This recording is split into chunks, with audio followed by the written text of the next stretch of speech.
Ah, ça va ou quoi les gars? Petite vidéo là pour parler un peu foot là. J'avais envie de parler un peu comment dire, du niveau actuel du football mondial. Enfin mondial en vrai c'est européen, on sait ce que ça veut dire mondial. Mais bon, en vrai, commençons par le commencement.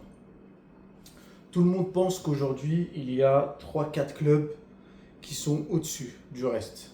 Bayern, Arsenal, Paris, et après tu sais pas, Barcelone, City pas loin, etc.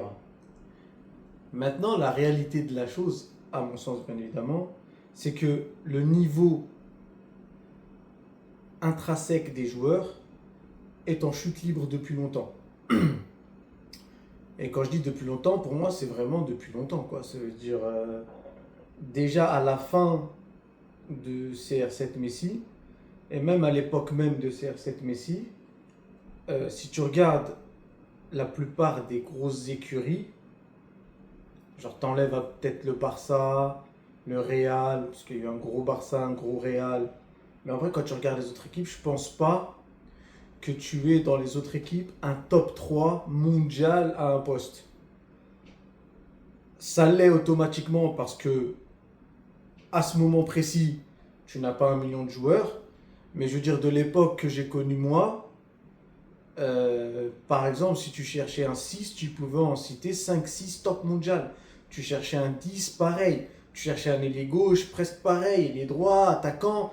Tu en avais vraiment 5, 6 qui pouvaient, genre, comment dire, genre par exemple, si tu prends le gros Barça, le gros Real, t'as Messi et Ronaldo, mais tu as certains joueurs qui peuvent jouer dans ces clubs-là sans pour autant, je te dis pas qu'il y a des joueurs qui peuvent remplacer Iniesta. Après, c'est tout un système de jeu, mais je dis que Iniesta était vraiment fort. Mais moi, à mon époque, tu as des joueurs d'un football différent, mais qui sont tout aussi forts. Tu sais, je donne les exemples de Zidane, des Figo, des je sais pas quoi. C'est-à-dire que je trouve qu'aujourd'hui, surtout aujourd'hui, le niveau des joueurs est moins fort. Et c'est peut-être ça qui nous pousse à avoir ce genre de football. Le football qui est beaucoup plus centré sur un collectif bien huilé que sur une individualité. Avant, tu pouvais avoir le collectif bien huilé tout en ayant des individualités de fou. Aujourd'hui, quand tu prends une équipe comme le PSG par exemple, qui a gagné, t'avais pas. Parce que même si Dembélé est Ballon d'Or, je suis désolé, à mes yeux, Dembélé n'est jamais le meilleur joueur du monde. Donc maintenant, on juge le Ballon d'Or sur tout, la saison, etc., etc. Mais jamais de ma vie, je le mets dans cette catégorie-là. Donc, ce que je veux dire, c'est que tu as beaucoup d'équipes qui ont un collectif fort sans pourtant avoir des individualités top 5 mondiales, quoi. Et, euh, et on va le ressentir de plus en plus parce que je vois que même les jeunes aujourd'hui qu'on a et qui arrivent ne sont pas forcément à un niveau incroyable. Dire, Yamal est très fort, par exemple, mais il n'est pas constant. Dire, je trouve qu'il fait des différences dans les matchs, mais il y a des matchs, il est un peu moins bien. Il n'a pas forcément des super stats actuellement. Bon, il est jeune, hein. Bellingham, il te fait une super coupe, une super année 2023-2024. Depuis, il est en descente. Tu as des joueurs comme ça qui ont un potentiel fou, mais je pense que vu que le football est moins basé sur de l'individualité, je ne sais pas vraiment s'ils vont sortir leur épingle du jeu en fait.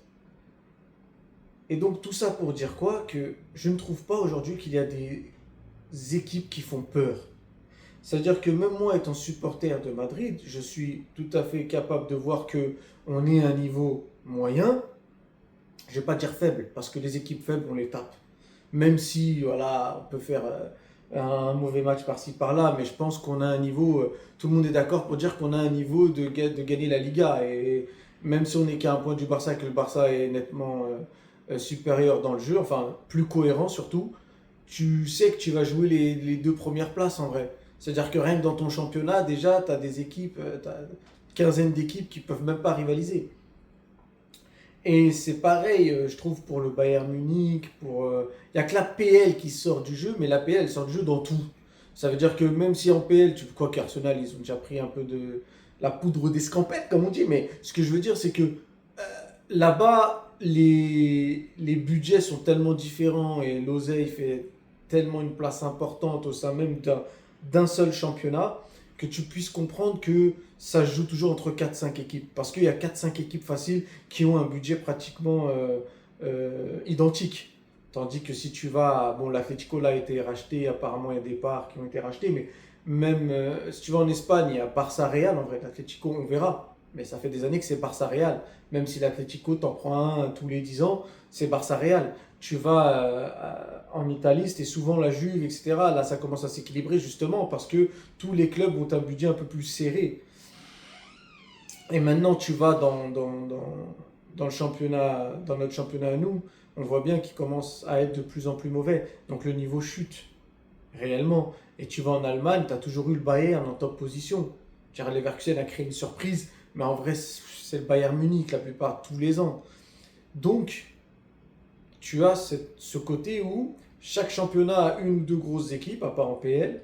Mais quand tu prends le niveau européen, c'est-à-dire la Ligue des Champions, etc., c'est là que je me rends compte à quel point le niveau a baissé. Parce que même l'an dernier, quand on se fait éliminer par Arsenal, comme je l'ai déjà dit, il faut comprendre qu'on se prend deux coups francs directs dans un même match. Ça arrive jamais, il ne faut pas se mentir. Le pourcentage sur un match qualif direct en Ligue des Champions où tu as une équipe qui met deux coups francs directs, sortez-moi les stats, il ne doit pas y en avoir beaucoup. Ça ne veut pas dire qu'Arsenal n'est pas meilleur que nous, mais ce que je veux dire, c'est que même quand tu vois que tu prends un score sur le match aller-retour, il y a déjà deux buts qui sont, voilà, qui n'arrivent pas forcément tout le temps. Donc le niveau est peut-être pas si éloigné, c'est-à-dire que dans le jeu, dans le visuel, comme je dis, le collectif aujourd'hui prend le dessus, donc tu le vois, mais au final, dans une équipe où tu as quelques individualités, tu peux quand même faire la diff. Rien que là en Coupe du Roi, le Barça était supérieur à nous. Cependant, tu as un mec qui te met un but de ouf et une autre action qui vient aussi d'une transition rapide, d'individualité, de coups de pied arrêtés, de choses et d'autres qui font qu'en final, même en n'ayant pas un collectif fort, mais en ayant une ou deux individualités, tu peux rivaliser avec des collectifs forts. Donc c'est pour ça que je vois pas trop de différence. Je vais voir la différence dans le jeu, mais je vais pas voir la différence dans l'affrontement direct. Ça veut dire que s'il y a un affrontement direct entre deux équipes aujourd'hui, tu peux pas dire oui mais eux jouent mieux donc ils vont gagner. C'est pas tout à fait vrai. C'est pas tout à fait vrai. Je veux dire, quand tu regardes le mondial des clubs, Paris venait de tout gagner. Ils ont affronté un Chelsea un peu plus préparé et un Paris, bon, c'était un peu plus fatigué Paris, mais en vrai de vrai, ils ont pratiquement le même nombre de matchs dans la saison. Et au final, Chelsea leur met un score. Alors, ça veut rien dire. Je suis pas en train de dire que Chelsea est meilleur que Paris, mais sur un match ou deux, ça se joue. Donc, commencer à essayer de dire oui, mais ces clubs-là, on n'a pas le niveau de ces clubs-là ou ceci, cela, pour moi, c'est du cinéma. Parce que je pense réellement que sur un match ou deux, ça se joue. Genre, on n'est plus dans le Barça des années 2000, 2015 pour moi, qui était vraiment exceptionnel. Hein, mais même s'ils n'ont pas gagné autant qu'ils devaient. Mais si je prends déjà rien que l'exemple de 2015 avec la MSN et tout, quand tu affrontes ces équipes-là, tu as peur.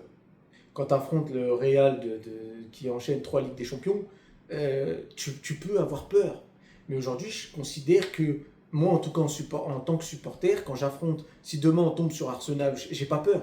C'est soit mon équipe, les joueurs de mon équipe vont avoir de l'orgueil, vont vouloir avoir de la fierté, de la dignité, se battre les uns pour les autres et essayer de gagner le match. Et là, je suis persuadé que tu peux le faire, même avec ces joueurs-là et sans gros collectif. Soit t'es pas cohérent et tu te fais laver. Mais ça va être là la différence. Ça, je vais pas me dire non, ils sont trop forts pour nous. Donc voilà, je vais faire un point là-dessus parce que j'entends beaucoup parler d'Arsenal, Paris, Bayern, etc., etc. Mais je suis persuadé qu'ils n'ont pas un niveau tellement au-dessus du nôtre. Je ne le pense réellement pas. Parce que ça se joue pas, c'est pas un championnat qu'on joue contre ces équipes-là. C'est des coupes européennes et ça se joue sur des détails, sur certains matchs ou des choses comme ça. Maintenant, je suis loin de penser qu'on va gagner parce qu'il est réel que leur collectif est mieux où il est et que nous, on montre rien. C'est-à-dire que si on montrait un peu de dignité, si c'était un peu plus honorable ce qu'on faisait, si on jouait les uns pour les autres, etc., malgré qu'on ait un effectif moins huilé et un collectif moins fort, je dirais qu'on peut faire quelque chose. Maintenant, là, la seule différence, c'est ça. C'est ça qui me fait dire que, peut-être qu'en Ligue des Champions, on va pas aller loin. Mais c'est tout. C'est tout.